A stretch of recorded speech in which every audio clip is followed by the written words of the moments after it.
Muy bien, buenas tardes a todos. Y muchas gracias por la invitación también a participar de esta jornada. La verdad es que es un honor para mí poder presentarles el trabajo que hemos estado desarrollando en un equipo altamente interdisciplinario, donde trabajamos mucho con médicos de cuidados intensivos, radiólogos y también ingenieros. Y hoy día yo les voy a hablar entonces del análisis cuantitativo de la deformación regional pulmonar a partir de las imágenes de tomografía computarizada. La gran motivación de todo este proyecto, y que en realidad ha sido un tema extremadamente recurrente y ahora muy popular dentro de la pandemia del COVID-19, es la ventilación mecánica. ¿Ya? La ventilación mecánica en esta pandemia ha sufrido una explosión en su uso, por supuesto, porque es en el fondo la terapia para distrés respiratorio agudo, ¿no es cierto? Y hemos visto que se ha incrementado desde 200 pacientes ventilados mecánicamente, ventilación invasiva, a llegar a casi 2.000, ¿no es cierto?, en bajo ventilación mecánica solo en Chile. Y esta es una tendencia que se ha experimentado también a nivel mundial. ¿Okay? Ahora, la ventilación mecánica, si bien es el gran protocolo, ¿no es cierto?, que nos permite tratar un distrés respiratorio grave, no está exenta de ciertos riesgos. ¿Ya? Existe algo que se conoce como el daño inducido por ventilación mecánica, que es un daño que ocurre dentro del pulmón, una injuria que se produce por efecto solamente del uso del ventilador mecánico y que no está asociado a la enfermedad basal necesariamente, a pesar de que el distrés sí lo predispone. ¿Ya? Este daño inducido por la ventilación mecánica, bueno, es muy amplio el campo, bastante estudiado por médicos de cuidados intensivos. ¿Ya? Tiene, por supuesto, un daño bioquímico, donde hay todo un proceso inflamatorio, hay una respuesta inmune, ¿no es cierto? Y el sistema se llena de citoquinas, el pulmón, etcétera. Pero también hay un daño biofísico que está muy asociado a todo lo que es sobredistensión del tejido pulmonar. Y ahí justamente una de las grandes hipótesis que se maneja en el mundo de los cuidados intensivos es que el daño inducido por ventilación mecánica tiene una génesis que es bastante regional y que tiene mucho que ver con la deformación mecánica del tejido pulmonar. Y eso es justamente lo que entonces quiero conversar y presentarles hoy día. ¿Ya? Desde el punto de vista radiológico se ha estudiado mucho el daño inducido por ventilación mecánica, y en varios experimentos de pulmones que han tenido un distrés, e incluso pulmones que han estado sanos, pero que están bajo una ventilación mecánica que puede ser muy agresiva, lo que se aprecia en el fenómeno de daño inducido por ventilación mecánica son pulmones que inicialmente resisten bastante bien estos volúmenes muy altos, ¿no es cierto?, de ventilación mecánica. No se aprecia ningún daño en las primeras horas, pero eventualmente empiezan a aparecer zonas, ¿no es cierto?, de pequeña inflamación que uno empieza a observar de manera muy, muy localizada dentro de las imágenes radiológicas. Aquí, por ejemplo, cuando se observa donde dice time 2, en estos dos puntos, que de a poco empiezan a progresar, ¿no es cierto?, y empiezan a verse ya más zonas condensadas, eventualmente llegando a un pulmón que está completamente dañado y que no tiene ninguna capacidad de oxigenación. ¿Ya? Hace ya bastante tiempo, 20 años atrás entonces, que este fenómeno se identificó, y de hecho en un estudio multicéntrico, randomizado, se empezó a trabajar el uso de distintos volúmenes para hacer ventilación mecánica, ¿no es cierto? Y fue un estudio que fue bastante exitoso porque ya en el desarrollo se paró al ver que la mortalidad se podía disminuir desde un 40 hasta casi un 30%, solamente por el hecho de ocupar volúmenes tidales dentro de los pacientes que estaban ventilados mecánicamente, que fueran menores a los que tradicionalmente se ocupaban. ¿Ya? Y eso de hecho marcó hoy en día que en ventilación mecánica, ¿no es cierto?, se utilicen volúmenes tidales o volúmenes corrientes de 6 ml por kilo, ¿no es cierto?, para pacientes que se consideran como conservadores, protectores. ¿Ya? Más altos pueden ser, pero en condiciones que los justifiquen, y más bajos también podrían llegar a ser, pero ahí hay todo un balance, ¿no es cierto?, de cómo mantener un nivel de oxigenación adecuado en el paciente sin dañar el pulmón. ¿Ya? Ahora, lo que es interesante es que esta medida que se dio en el estudio del ARTSNet hace 20 años atrás, hablaba de un volumen del pulmón completo. ¿Ya? En el fondo da una medida por la cual uno puede ver cuánto volumen pone dentro del pulmón completo y de una deformación que nosotros consideramos global.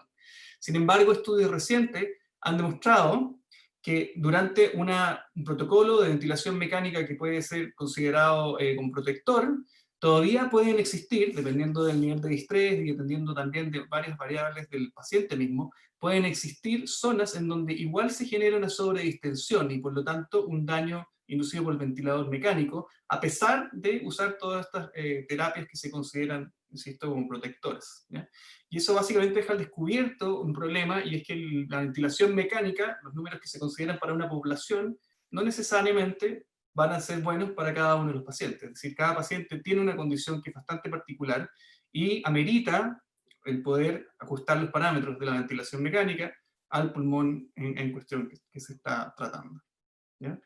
Entonces esta pregunta fue la que nosotros empezamos a conversar con médicos de cuidados intensivos. Ellos por supuesto trabajaban mucho con imágenes de tomografía computada, y entonces cuando nos empezamos a conversar al respecto del fenómeno del daño inducido por ventilación mecánica, ellos estaban muy interesados en calcular la deformación del pulmón, ¿ya? Pero no desde un punto de vista solamente global, sino que ojalá desde un punto de vista más regional. Entonces cuando yo muestro estas dos imágenes, que son imágenes a todo esto de un voluntario sano, en expiración y en inspiración forzada, uno ve en esta imagen coronal, ¿no es cierto?, que hay efectivamente mucha deformación del pulmón. Uno incluso podría tomar, ¿no es cierto?, haciendo una segmentación del pulmón en una condición inicial y una final, y poder calcular cuánto es el volumen de aire que está entrando en ese pulmón.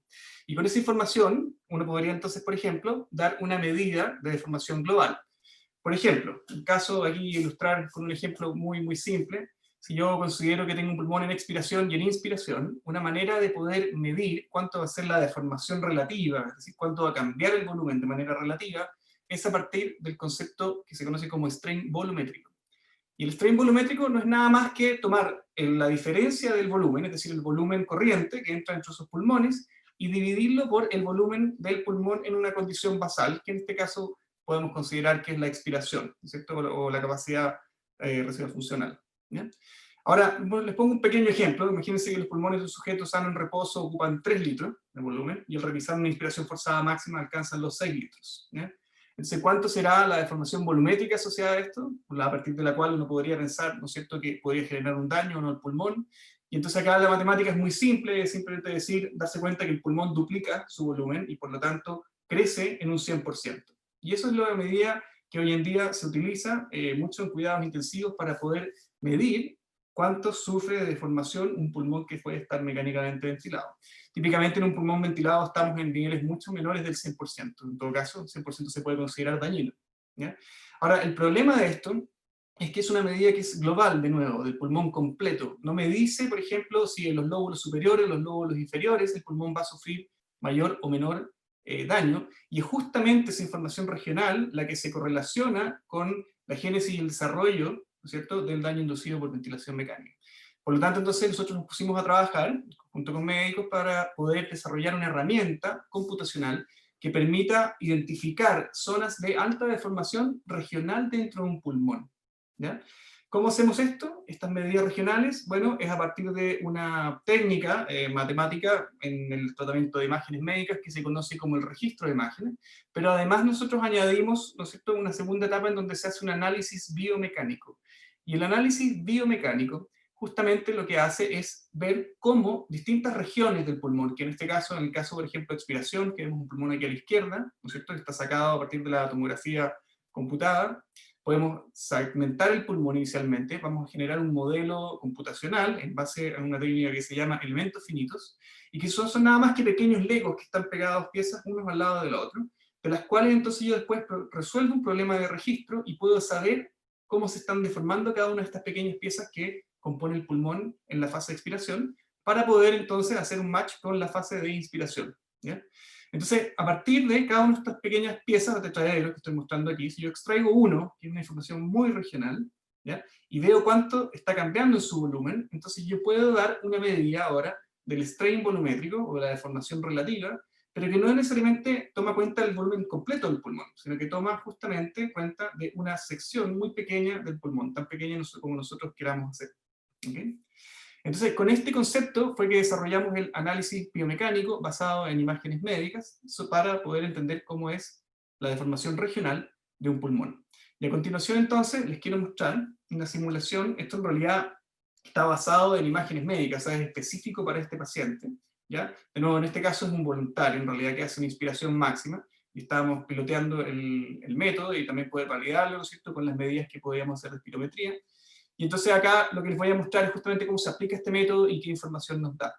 Me gustaría además decir que cuando uno hace registro de imágenes, puede también hacer un mapeo desde la condición de inspiración hacia la de expiración, y por lo tanto yo, por ejemplo, parámetros como la ventilación del tejido pulmonar, también las puedo ubicar y ver cómo eso va cambiando en el espacio, dado, ¿no es cierto?, que por volúmenes grandes que entran dentro de este pulmón, nosotros vamos a ver deformaciones que van a ser bastante considerables, ¿okay?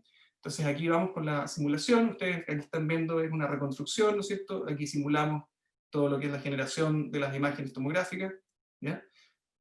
Una vez que tenemos entonces esas imágenes, nosotros hacemos un proceso de segmentación, podemos segmentar particularmente los pulmones, que es lo que a nosotros nos interesa en este minuto, hacemos el proceso de registro y entonces lo que obtenemos es justamente esta cinemática del pulmón. Puedo entonces describir cómo se va a mover el pulmón durante esta respiración, ¿no es cierto? Y cada punto de él. Detrás de todo esto están estos elementos finitos, estos tetraedros que se están deformando justamente en ese movimiento, ¿ya? Lo primero que les voy a mostrar entonces es cómo es la ventilación regional. En base a esta información, fíjense ustedes, nosotros podemos decir cómo va cambiando la ventilación regional dentro del pulmón. De nuevo, este es un voluntario sano, por lo tanto uno esperaría tener una ventilación más alta, aquí en las zonas dorsales, cerca del diafragma, ¿ya? Y eso es efectivamente lo que nosotros obtenemos mediante este análisis de imágenes, ¿ya? Luego de la ventilación regional, que podemos tener nosotros acá, entonces vamos a hablar ahora de la deformación, ¿ya? Y siempre pensado en el contexto de la ventilación mecánica, pero en este caso es un paciente en forma espontánea. Y aquí ustedes pueden ver entonces cómo nosotros podemos, a partir del análisis biomecánico, generar un mapa tridimensional de cómo es la distribución de las deformaciones, ¿ya? Y en el ejemplo que les hice, de los pulmones que se deformaban, ¿no es cierto?, pensando con una unidad completa del pulmón y viendo la deformación global, o del pulmón completo, les mostré que una inspiración forzada llega a un nivel de strain volumétrico del 100%. Sin embargo, es interesante ver que ese mismo pulmón, cuando yo lo analizo de manera regional, llega a niveles que pueden ser incluso 3 veces ese, ¿ya? Y otras zonas en donde también puede presentar incluso pequeñas compresiones alveolares, producto de que el pulmón está tratando de reacomodarse dentro de la cavidad torácica, ¿ya? Entonces esto muestra de que la deformación regional es bastante heterogénea en un pulmón incluso sano, ¿ya? Y eso obviamente tiene sus implicancias cuando estamos viendo el caso de pulmones que están ventilados de forma mecánica. Aquí pueden ver cómo se hace también un corte, ¿no es cierto?, en el sentido axial, y empezamos a ver esas heterogeneidades, ¿ya? Esta herramienta que nosotros desarrollamos y validamos, insisto, en voluntarios sanos, después la quisimos ocupar para poder estudiar el fenómeno del daño inducido por ventilación mecánica, y en particular nos hicimos la siguiente pregunta. Lo que nosotros queríamos responder es si la deformación regional se correlaciona con el daño que ocurre durante un estrés respiratorio que se trata con una ventilación mecánica que no es protectora, ¿okay? Y esto entonces se hicieron un estudio en un modelo animal en donde se induce un distrés respiratorio y después se ventila con una terapia de ventilación mecánica agresiva, considerada como agresiva, con volúmenes altos, ¿no es cierto? Y entonces se le toman a estos animales imágenes de tomografía computada, pero también imágenes de PET. Y por lo tanto, entonces uno tiene una medida de la inflamación regional dentro de esos pulmones, ¿ya? Y lo que nosotros logramos conseguir, teníamos un grupo control que está ventilado de manera bastante protectora, y por lo tanto esos pulmones no presentaron ningún daño, y pulmones en donde teníamos una ventilación que no era protectora. Y cuando comparamos entonces estos dos grupos, el grupo de Dili, que es el grupo con daño inducido por ventilación mecánica, empezamos a ver que las zonas de mayor strain volumétrico, que se pueden ver aquí, ¿no es cierto?, las zonas aquí intermedias, coinciden justamente con aquellas zonas que presentaron mayor inflamación, vistas desde el PET, ¿no es cierto?, aquí como acumulación de glucosa marcada. Sin embargo, en el grupo de control vemos que las deformaciones son bastante más bajas, ¿ya?, que en el fondo se está muy de acuerdo con la ventilación protectora, y que efectivamente no se observan zonas de inflamación. Por lo tanto, lo que podemos concluir de acá es que las herramientas de análisis biomecánico basado en tomografía computada entregan una muy buena correlación espacial con lo que es el daño inducido por ventilación mecánica en estos modelos animales, ¿ya? Esto justamente nos ha llevado a desarrollar esta herramienta, a automatizarla bastante más y a construir librerías y software para poder hacer un análisis cuantitativo de imágenes de tomografía computada, y entonces aquí podemos ver cómo eso va cambiando a nivel de delta gas fraction, es decir, la ventilación, y también este parámetro que nosotros estamos proponiendo que uso, que se llama el volumen corriente regional, porque típicamente uno habla de un volumen corriente que se le pone al paciente completo para configurar el ventilador mecánico, pero como tenemos estos mapas, podemos ver cómo ese volumen corriente, ¿no es cierto?, se posiciona de manera regional. Y así que las personas que estén interesadas, feliz de contactarme. Y con eso entonces termino mi charla. Quería agradecer también al laboratorio de la Escuela de Ingeniería y del Instituto de Ingeniería Biológica y Médica de la Universidad Católica, y quedo feliz de contestar preguntas.